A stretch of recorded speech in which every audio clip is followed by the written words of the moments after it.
So, if you've never read the book Ultralearning, if you don't know what Ultralearning is, that's what we're going to be talking about today. I'm not going to get into it yet, just in case someone pops in here.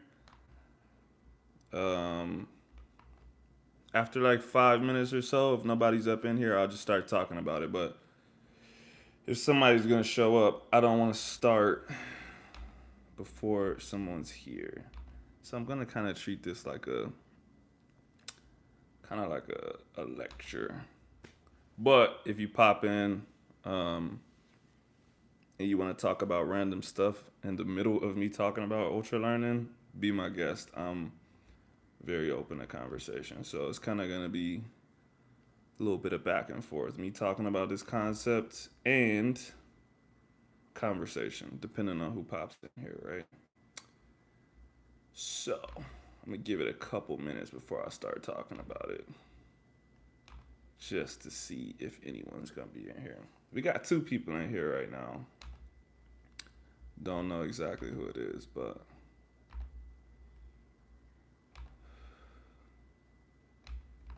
anyways, before I start, like I said, if you don't know what ultra learning is, never read the book, I'm basically gonna be summarizing it and like kind of telling you how you could apply it to, in this case, language learning, but really this works for any skill, right? So there's 9 principles.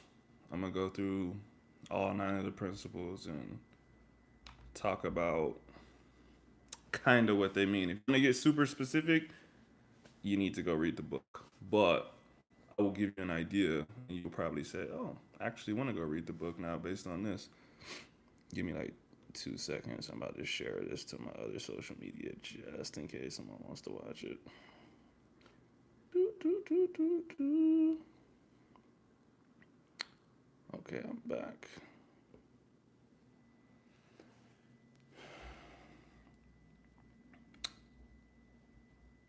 If you're watching this right now, let me know who you are. If I know my audience, then it's better. If I don't matter. I'm still gonna talk about the same thing. But if I know who you are and I actually know you, the information that I present, I might tailor it to you. So if you don't want to reveal who you are, that's fine. Still gonna talk about it.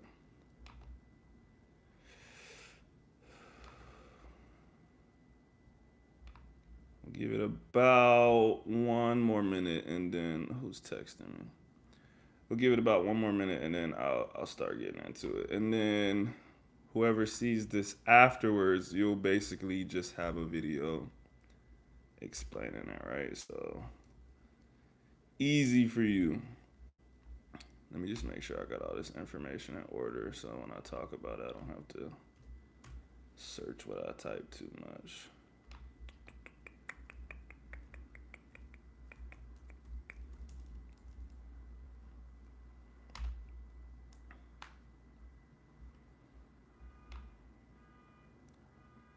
Dun, dun, dun.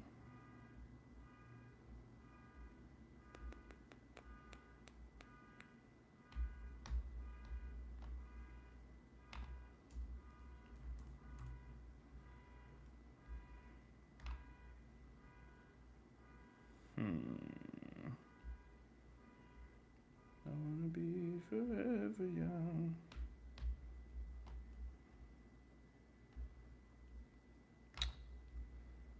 All right. Enough time has passed.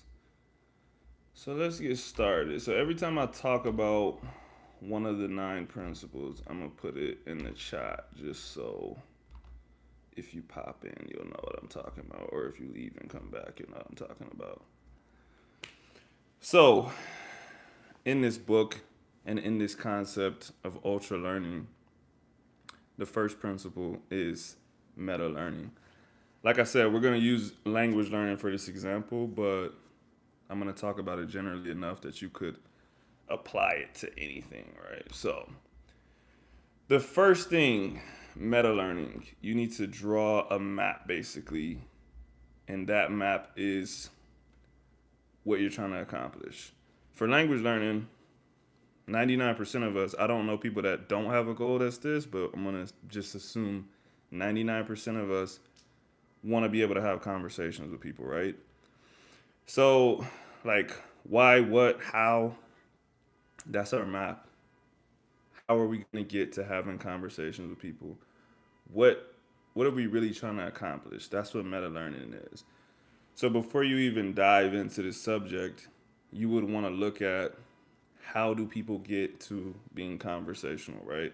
And this is what I always tell people. I'm like, yeah, Duolingo's cool. All of these apps are cool, but just literally watch people's videos that have become fluent in a language, talk to people that have become fluent. Most of the time, they're going to say, I immerse myself in another country, I immerse myself in this country, or they just had conversations. Like I often have conversations on Skype.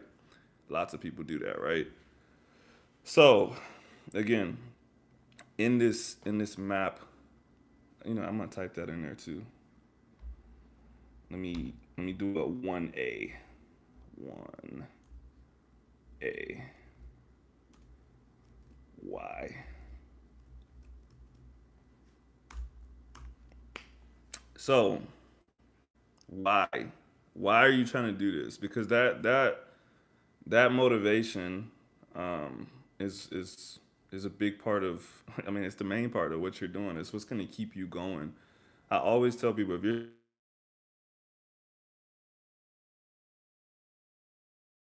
you're trying to learn a language, you need to have some kind of motivation, whatever that motivation is. A lot of times, it's a good motivation to have people to talk to.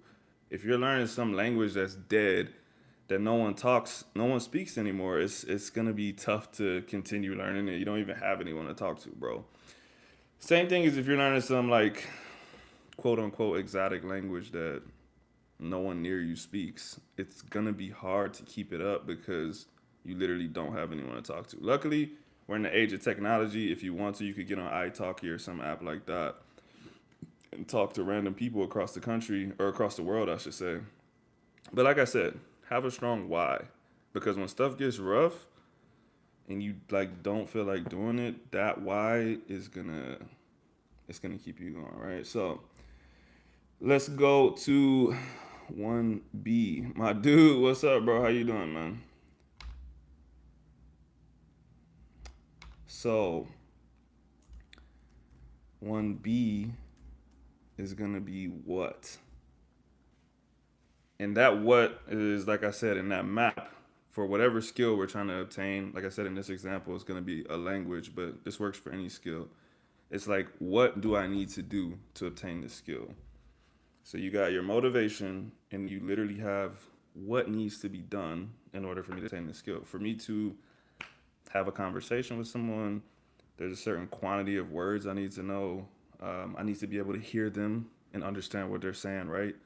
And I need to be able to take the amount of vocabulary that I know and formulate a sentence. So that's super general, but that's what that map would look like for 1A and 1B. Like I'm learning this because I want to communicate with blah blah blah. Could be your mom or your grandma, your girlfriend, a friend, whoever, or you just want to learn a language, whatever. 1B, this is the stuff that I need to do in order to have a conversation. And then 1C is gonna be how. So like I said, the how is gonna come from how do I do the things that I just said I need to do to have a conversation or attain whatever skill? How? If I was you, I would talk to people that have done it already. That's the easiest way. Talk to people that have achieved literally what you're trying to achieve. Not people that are on the way, because a lot of people start off a certain way and they're making good progress and they realize like this is actually not the optimal way once they get way over here. So talk to people that have been doing it for years. Talk to people that are way above what you're trying to do, and they can help you with this map. They can literally say, "Oh yeah, you got it all wrong, bro. Do this thing, right?" So that is the first principle, meta learning, right? And like I said, this book is a lot longer than these points that I'm making, but this is just something to maybe get you interested in the book and to give you like a way that you can to learn stuff better. Because a lot of people just literally don't know how to learn stuff. So it's not that they're not capable; it's that maybe they were never taught how to learn, right? And so this ultra learning book, pretty good for that. So the next one, I'm not gonna spend too much time on this, but it's focus. So it's just identifying optimal like workspaces, identifying things that will hold you back. Are you a procrastinator? I'm a procrastinator. So if I have too much information in front of me, I'll literally just tell myself like, "Oh, that's too much for right now. I'll start on it on Monday or tomorrow or later tonight." And I will do that for like 6 months straight. So for me, when I'm working on a focus section like this, I'll say, what's gonna stop me from doing this work? Having too much stuff in front of me. So when I make that map or whatever, I'm gonna chop it up into little pieces. You know what I'm saying? I'm not gonna say like, oh, I need to learn every conjugation for a certain word today. I'll say I'm literally gonna work on learning this one thing. I might do that all week. I might do that all day or whatever. But I'm literally just telling myself I'm just gonna learn this one thing because to me that's achievable. I can conquer that right now. But like I said, the more information I put in front of myself, the less I want to do it. And that's just with anything, right? So, like I said, organization. If you know that when you lay in the bed you get sleepy, probably not a good idea to do whatever you're doing in the bed, right? If you work really well in a library, you work well at a desk, probably set that up. My language study time is going to be at this desk. I'm going to make sure I do this so that I actually get to the desk, right? And any other kind of like routines that you have or whatever that gets your mind in the right frame to do what you're going to do. So like make sure you clear all your stressors and all of that stuff before you get to study time. So, like I said, I'm not going to spend too much time on that one. Let's move on to number 3. The third principle is directness. So, pretty simple, but I'm still going to like kind of go over it. We already have our map. We know what needs to get done. Directness is actually doing what needs to get done. So, like I said earlier in the example of Duolingo, don't want to get on here and trash talk Duolingo for a whole hour. Just using it as an example right now. My goal is to have conversations, right? And we'll just use this apartment right now. Like, if I'm talking to someone, I'm probably going to be talking to them about our immediate surroundings, um, stuff I did today, stuff I might do in the near future. So, like, listening to a robotic voice say the elephant jumped over a car, that's cool. Like, you're getting a little bit of vocabulary, but it's not the same as having a conversation with someone. Like in a conversation, you have to hear what they say, you have to react to what they say, and you have to respond in a timely manner based on the information that they give you. And these applications, they're just it's not that. So like if you can have a conversation, that is the most direct way to get better at having conversations. Everyone wants to do all this other stuff to like try to take a shortcut to the task that they want to achieve, but there's no shortcuts. Like doing the most direct thing is the best thing. Like it really doesn't get more simple than that. I don't even think I can spend I don't think I can spend any more time talking about that, but like yeah, just get direct. Let's move on to the fourth principle. Number 4. Oh wow, I typed that wrong. Drill. So, oh, there's 5 people in here. So, drill, pretty simple too. Like we just said, we want to be direct with the stuff that we have in our map. Drilling is just literally like attacking those weak points and going over it again and again. Like I said, this stuff right now I'm using language learning, but this applies to anything, right? So in language learning, let's just say like I'm gonna use English right now, but let's pretend I don't know. I can't even think of anything. Let's just say I don't know the difference between run and ran, right?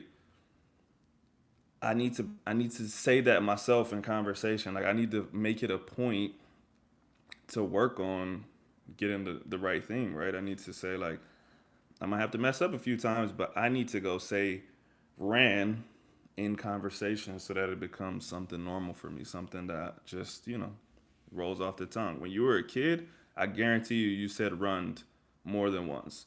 And your parents or somebody else said, "Hey, you little idiot." That's not how you say it. And then, after a couple times you started saying ran, and now look at you. You're an expert English speaker, right? So these drills, obviously it's cool to do it in conversation. It actually doesn't necessarily need to be done directly in conversation. If you know you have a weak point, if you know that you are not good at pronouncing something, if you know that you mix certain words up, you can practice that conversation by yourself. You don't like literally have to look in the mirror, but pretend someone says something to you and say, "Oh yeah, I just ran to the store." Pretend someone said something to you and you say, "Oh yeah, I ran yesterday. I ran 5 miles. I ran this. I ran that. I ran a few errands." Practicing what you're not good at, right? So that is the drill, right? Again, pretty simple. So let's move on to the fifth principle. And I'm going to type all of this out for y'all. To me, 4 and 5 are kind of connected, but I'm still going to talk about them separately. And actually, like the last 2 principles on here, I might not even talk about that much because, like, kind of gets redundant after 5 or 6, in my opinion. Okay, so principle number 5 is retrieval, right? Um, like I said, like to me, like retrieval and drill, they were kind of connected. Like I said, if you read the book, you might be able to get something more specific out of it, but it is, just it's just it's a step further than drilling. It's actually going out and making the things happen as you drill. So like I said, you can drill in a conversation, but you can drill by yourself. The retrieval is going to test it. It's like, all right, I'm good at doing this by myself, but let me go do it. So in the book, because like I said, they're not talking about language learning, they're talking about a wide variety of skill sets. Retrieval in his case was actually like a test or an exam to kind of see where you're at. But like I said, it's the same thing as a conversation. A conversation in this case is a test of your skills. So you've been practicing this thing, you've been drilling, saying it. That's cool when no one's talking to you. There's an element of nervousness when you talk to somebody, right? Because you don't want to say the wrong thing or whatever. When you by yourself, you probably be flowing. You probably feel like the most fluent motherfucker in the world. But you know, when you're talking to somebody else, a little bit different. So pretty simple. Let's move on to the sixth principle. The sixth principle is feedback. And this is something that you can't duck, right? If you want to get better, if you want to learn a skill more quickly, or if you just want to get to the top of a skill, you need to get feedback, right? Because that is That's how you measure your progress. If you take a test and you don't get a grade back, you don't know how you did. So I'm the type of person, if someone's better than me at something, if they're at a level that I want to achieve, I'm like, yo, you have the green light whenever you want to correct me. Like anytime. Like when well, even in weightlifting, I always tell like really good weightlifters, like, yo, when I post a video, like I don't care like how rude you think you're being. You can message me the video and say like this sucks, this sucks, this sucks. And I might fix some of it, I might not. But I definitely want to read about it. I definitely want to see what you think I'm doing wrong. And in the case of language, like a lot of stuff is like objectively wrong. So that's even better. It's like someone can literally tell you that's not how you say this, or that's like grammatically incorrect.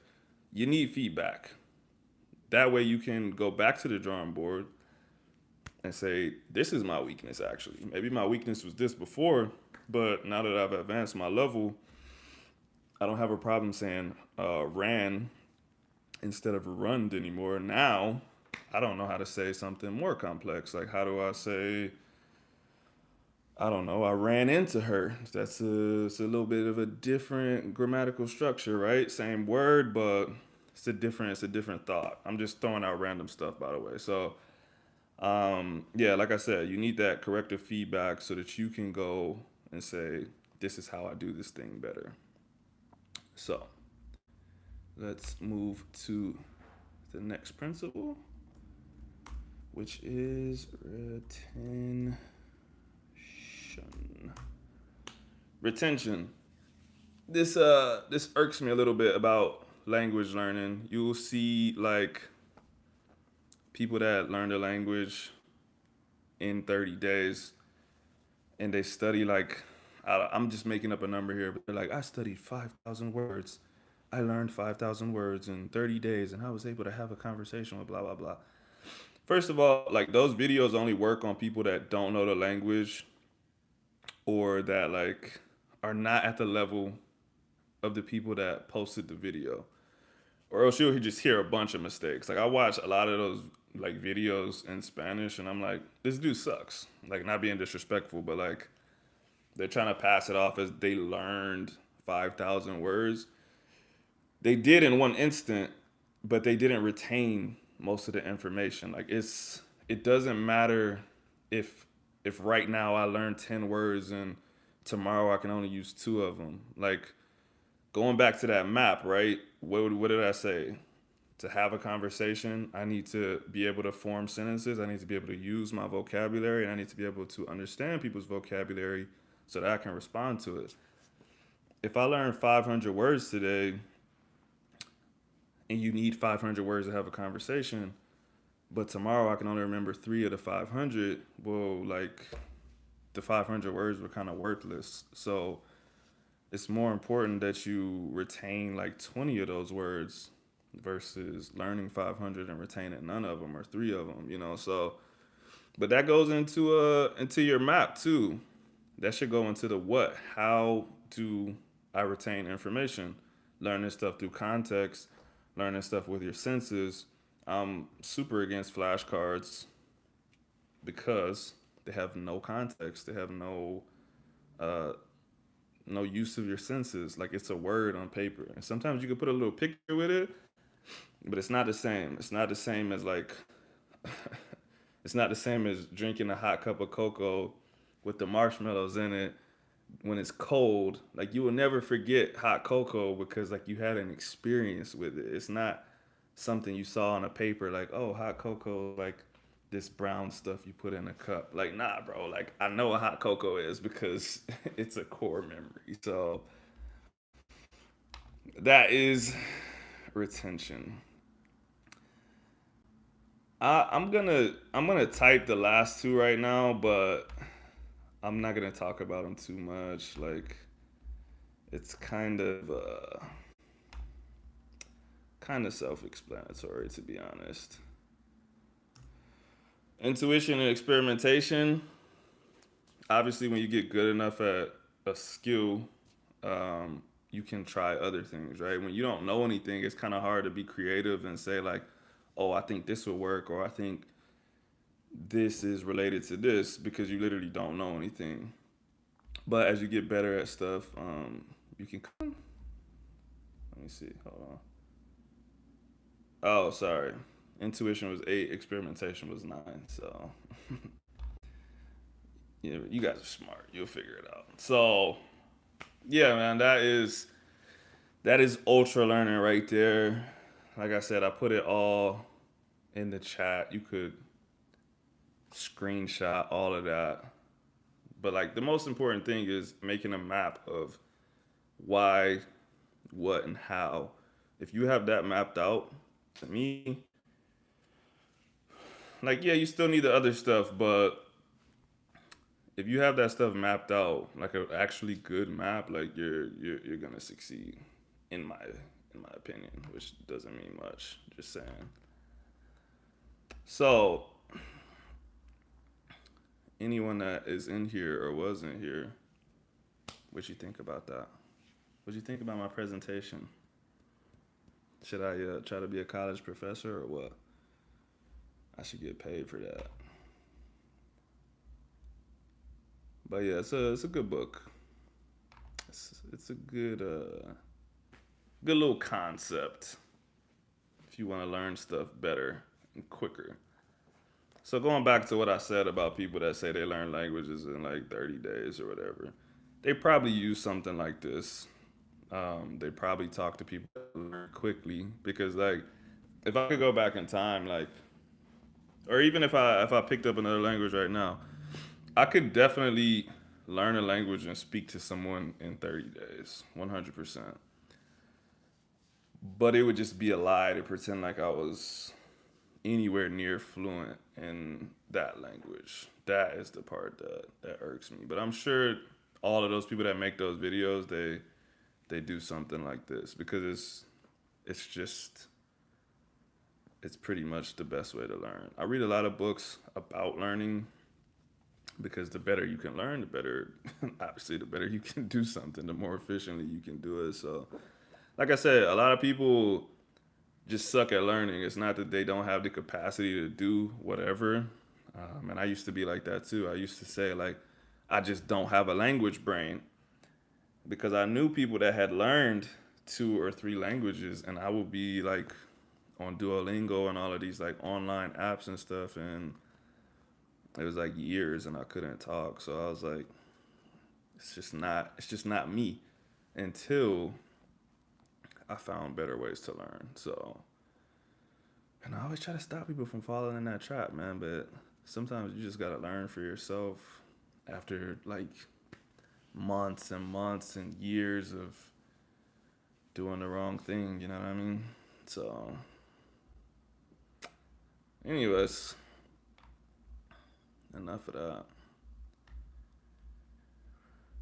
I don't know who's in here. It says 3 people are in here, but it doesn't tell me who.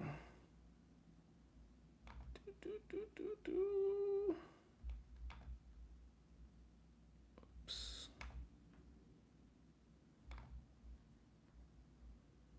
And like I said at the beginning,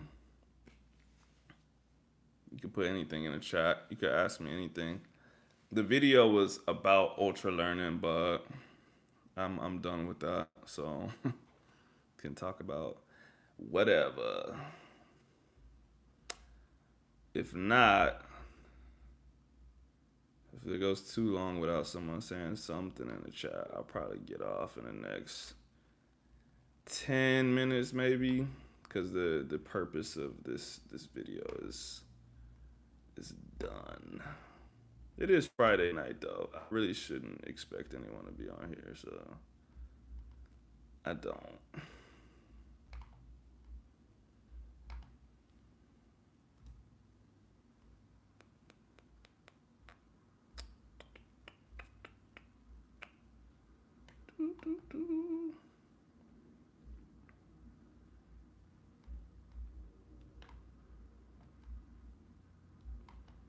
Sometimes I feel like y'all be clicking on the video and then just leaving your phone open on it. and not actually watching it.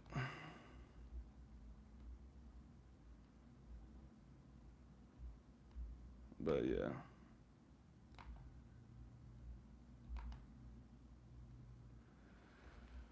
Oh man.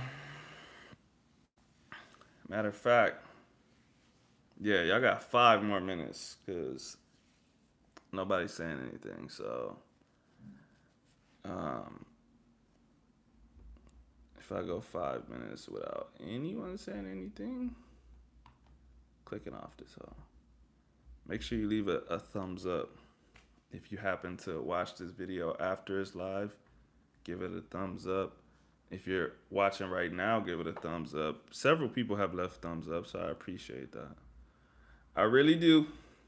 I appreciate it.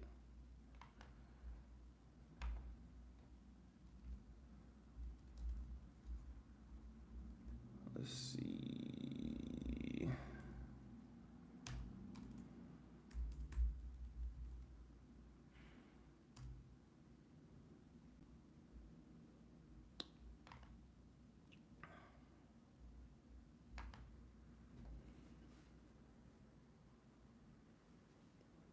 Well,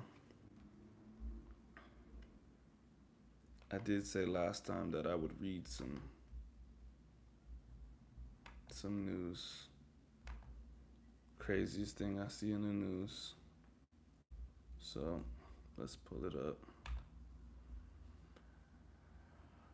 Oh, what's in the news?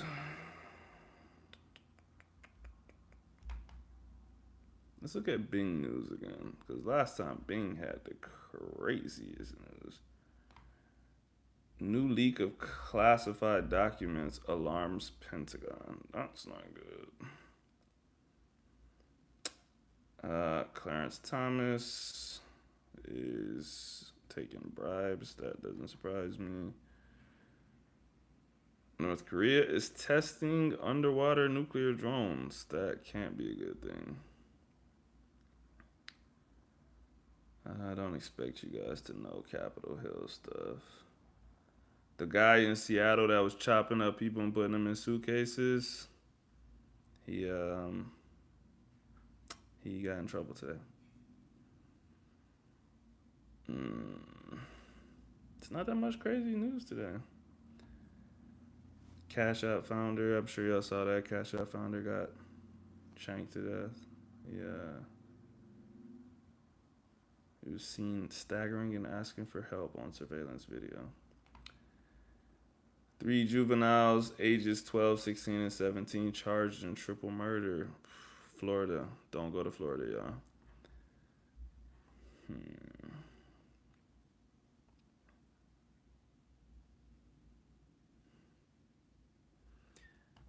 Hey, showing some love. What's up?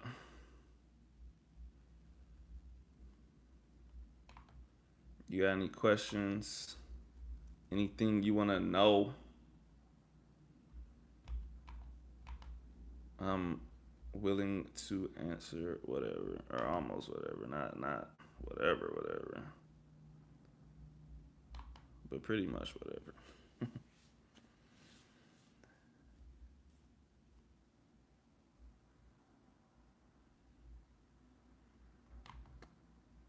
All right, let me finish out Bing News. I think that was it. There wasn't nothing else crazy on there. 12-year-old in the UK got charged with murder. That's a little bit crazy.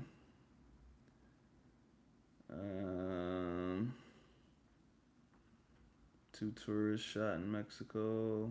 Not surprising.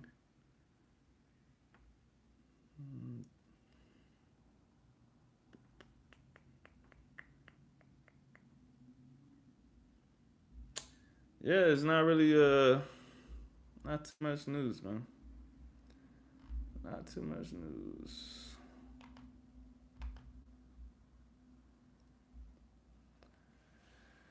Well,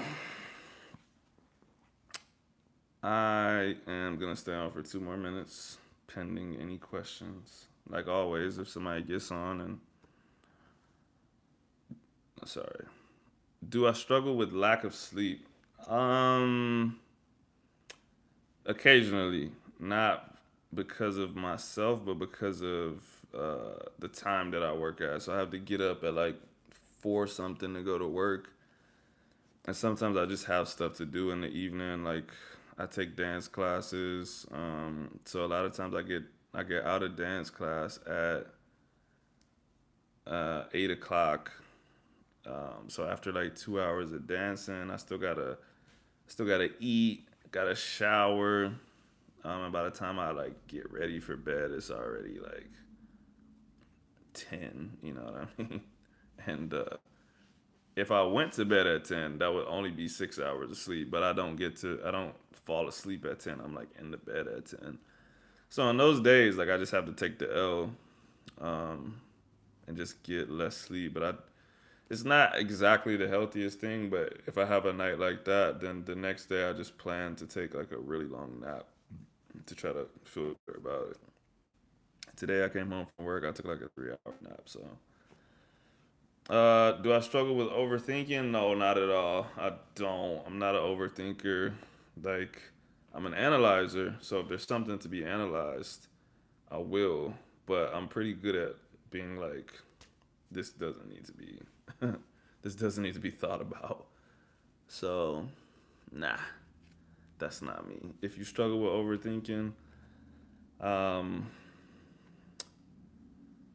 that's a touchy subject. It depends when it's happening and why it's happening. But lots of people do struggle with overthinking. It's probably a good idea to get some therapy if you struggle with that. And don't listen to random internet people that give you advice about it because a lot of people don't know what they're talking about. Because the one thing, like, people would tell you, like, meditate or something like that, which is cool. Meditation actually works for people like me that can clear their minds. If you overthink, meditation can freak you out, bro. You're just sitting there literally with only your thoughts, and you might overthink it more. So it just depends. Depends on if you like have like legit anxiety and just it's complicated. So, but no, me personally, I don't overthink at all. I probably don't think about stuff enough. So there's that. Great questions.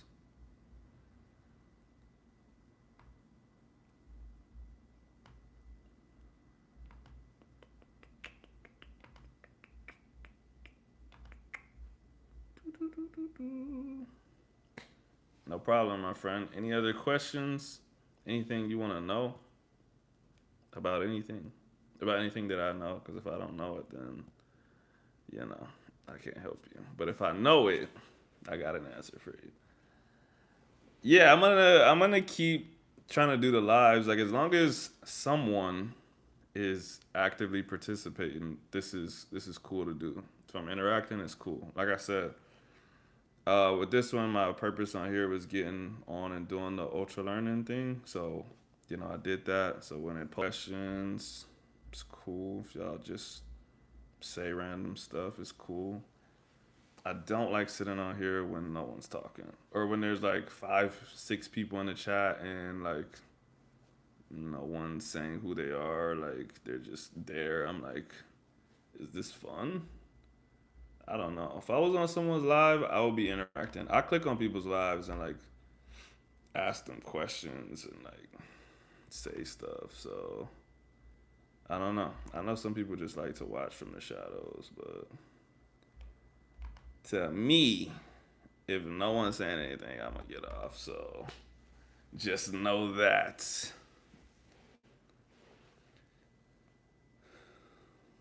But even like that, like I mean, I was gonna get off 3 minutes ago, but you asked questions, so now I'm still here. You know what I'm saying?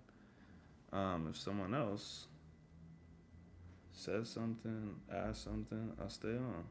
After a couple minutes, if no one says anything, I'll be like, okay, this was fun. My time's up.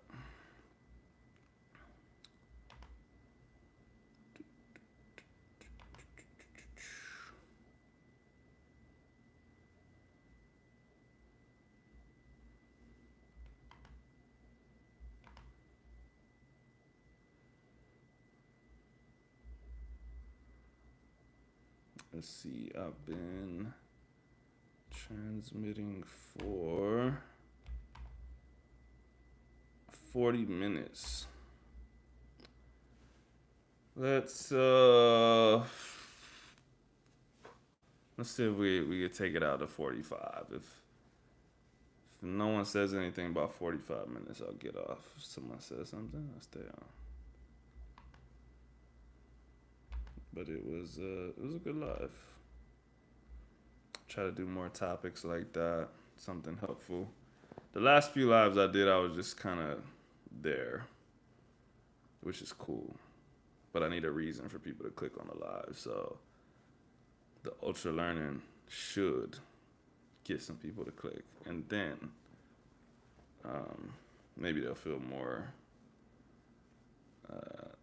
pressured. Pressure is not the right word, but maybe it'll entice them to click on the next live because they'll be like, "Oh, maybe he's doing another lecture again." So, just doing what I can, man. Trying to entertain, trying to educate, trying to everything. It's tough. It's tough, man. I don't know what people want from me.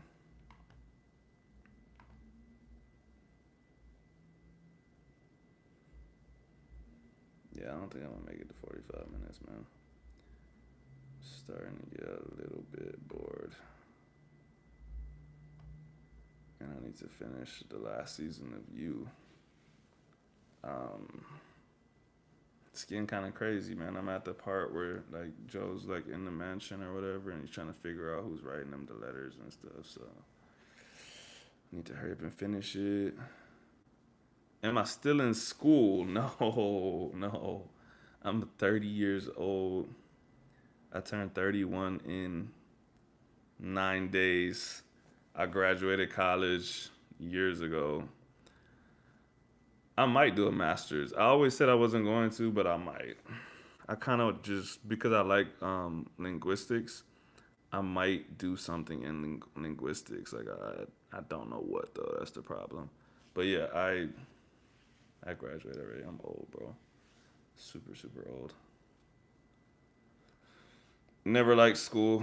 Was good at it, but not fun for me. I think I got like burnt out, man. I was like too smart too early. My dad made me do a bunch of stuff before I ever like even went to pre-K and stuff. Like I knew the whole, the 12 by 12 multiplication thing, like 0 to 144. I knew that as a pre-Ker. So when I got to kindergarten, first grade, like I already knew how to multiply, divide, all of that stuff. Like so I was always in like gifted classes. I took the SAT the first time when I was in sixth grade. Um, and just like by the time I got to college, I was like, I literally hate school. And then I was like shocked because everyone's smart in college, you know what I mean? And like, you can't not study in college. I never had to study in high school. I never even did my homework in high school. I would just get 100 on all the tests. And like back in the day, I don't know what school is like now, but it was weighted so that like your exams were 90 to 95% of your grade, and the attendance in your homework was like 5 to 10%. So I'll be like, if I get an A on all the tests and I show up to class, I don't have to do any homework. I'll still get an A in the class. And so I developed some really, really, really bad study habits, or basically, I had no study habits. so, so, so when I got to college, I was struggling because I was just like, this stuff was hard, and I couldn't sit down and study because I didn't know how. Like I would try to read the books, and I was like, am I supposed to sit here for hours and read this? Like, bro, there's no way, no way. I did, but it was not fun. So at that point, I was over it, and I've been over it for a long time. Obviously, I like reading and studying stuff on my own, which is why I study language stuff. But formal school, just the thought of it just makes me want to throw up. Yeah, it is a little crazy. It is a little crazy, man. But not that crazy. I bet you lots of kids have that story or something similar. Like if you did relatively well in high school and you didn't learn how to study, if you go to a good college, I don't know how old you are. I don't know what you've done. But yeah, bad study habits break a lot of kids in college because it's just totally different. So the the people that I knew that did well at my school that I talked to. Oh, you're 32. Okay, well, yeah. Private school is the way to go. I didn't go to private school, but everyone that I know that went to private school, they seem to really, they seem to have really been prepared for college and everything else that came with it. Public school is kind of trash. Don't. I I was a part of the public school system and I'm doing fine, but again, my parents prepared me before I went there. Like if you go into public school and you're behind or you're bottom middle, like I feel like you're gonna get left behind or you're not gonna learn the things that you should because like the teacher can really only give so many people attention. Like I'm from Texas, don't know where you're from, but our classrooms were literally 25 to 40 kids, you know, huge classrooms. And, you know, I went to a 5A school. Cool for sports, but in the classrooms, there's 40 kids. And, yeah, they can't pay attention to everyone. So I never really had to ask the teacher for stuff.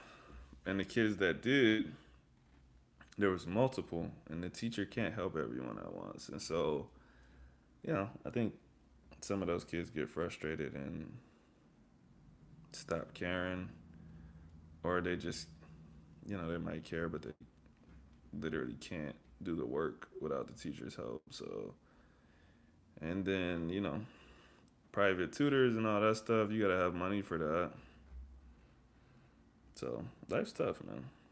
If you got the money and you can put your kid in private school, I think that's the way to go. You know, there's pros and cons to that too. Your kid might be weird if they go to private school. They might be weird if they go to public school. So I don't know. I don't have the answers to life, man. But I think if I have the option, my kids will go to private school. My future kids, if they exist. Um, yeah, but we'll see. We'll see.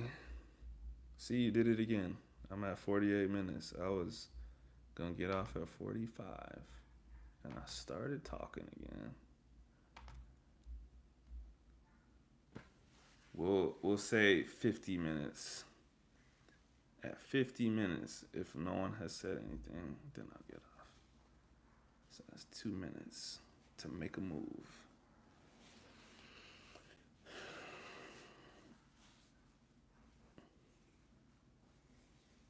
Kind of hungry.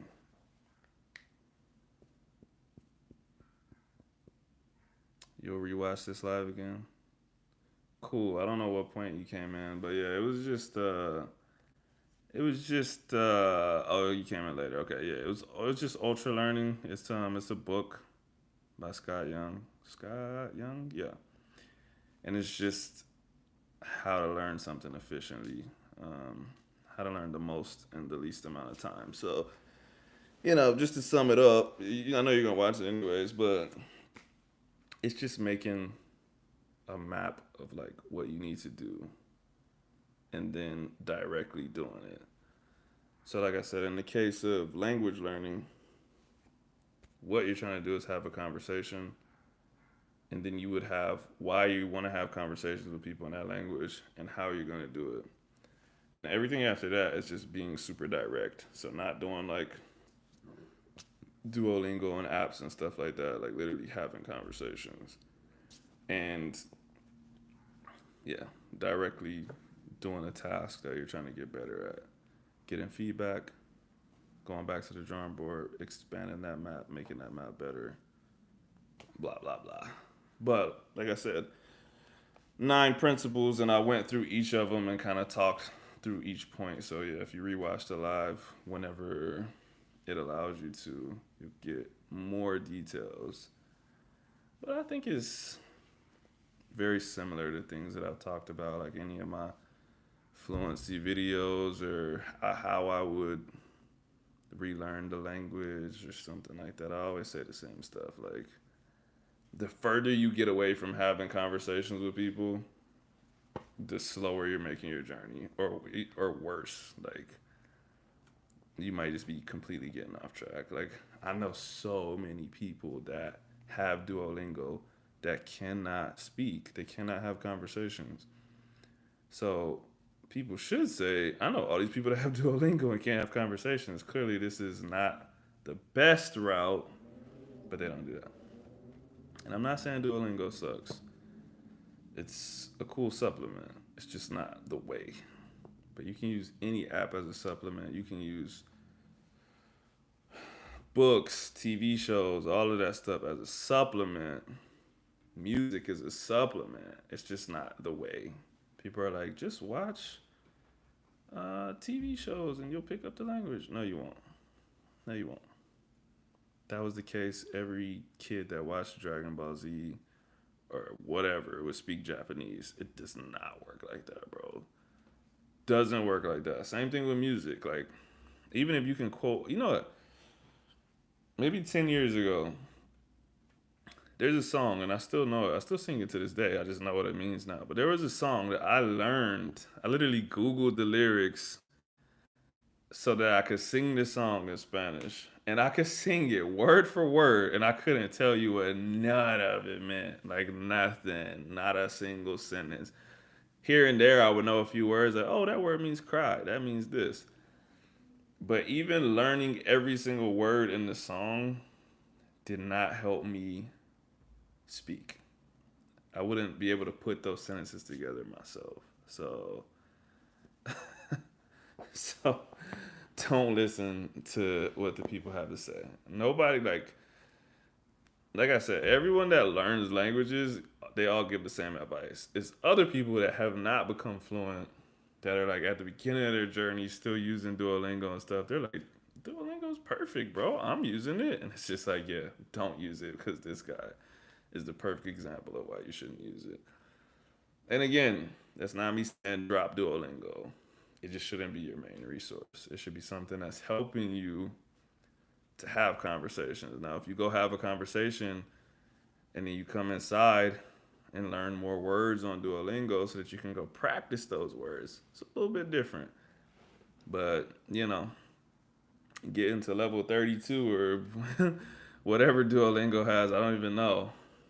But again, as an example, and my wife could tell you this, I tested out of the whole Duolingo app like 5 years ago. I could not have a conversation in Spanish. But for one, I'm a good test taker. For two, I had a big vocabulary. I just didn't know how to put sentences together. I didn't know the past tense, not well, anyways, and stuff like that. So I literally tested out of the app. I just, whatever, I don't remember what it said, but it said like, it literally said you can test out of whatever. Went through everything, and it was like, congrats, you speak Spanish. And I'm like, no, I don't.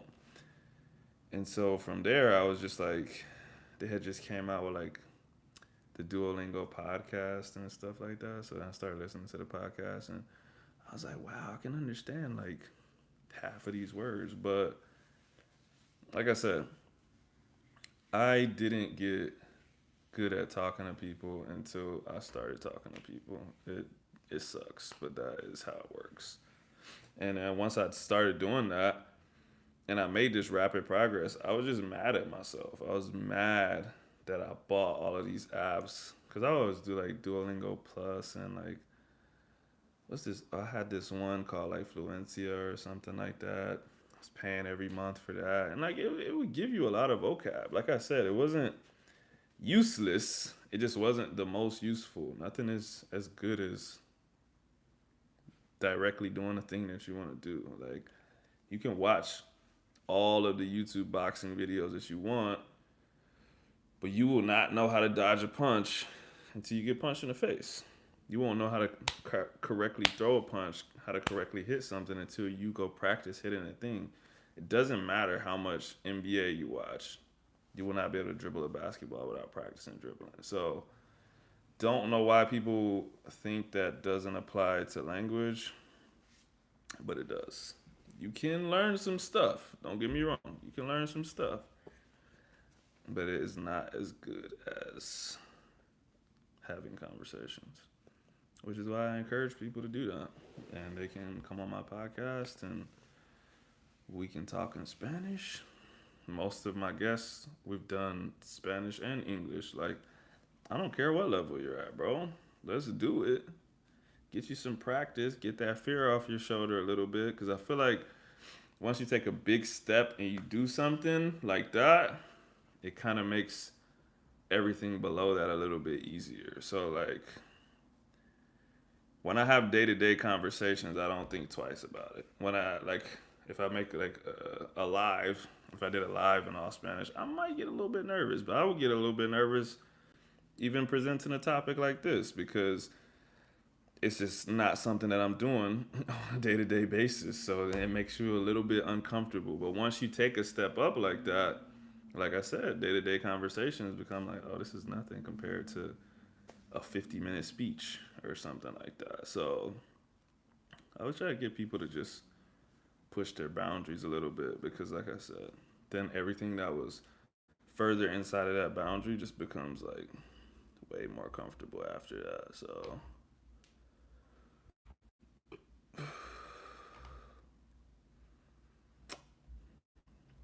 excellent talk. Well, about to go ahead and get off of here unless you got anything else that you want to say. The floor is yours. You have the final say before I click out of this. I'll wait for your response. If you don't say anything in like a minute, I'm gonna click off anyways. But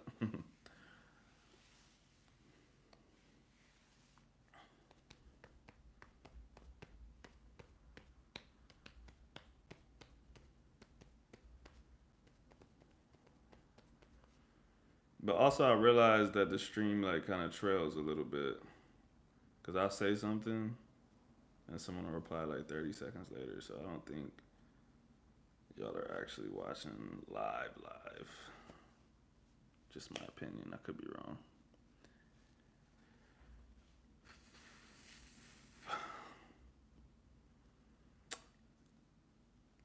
All right, man.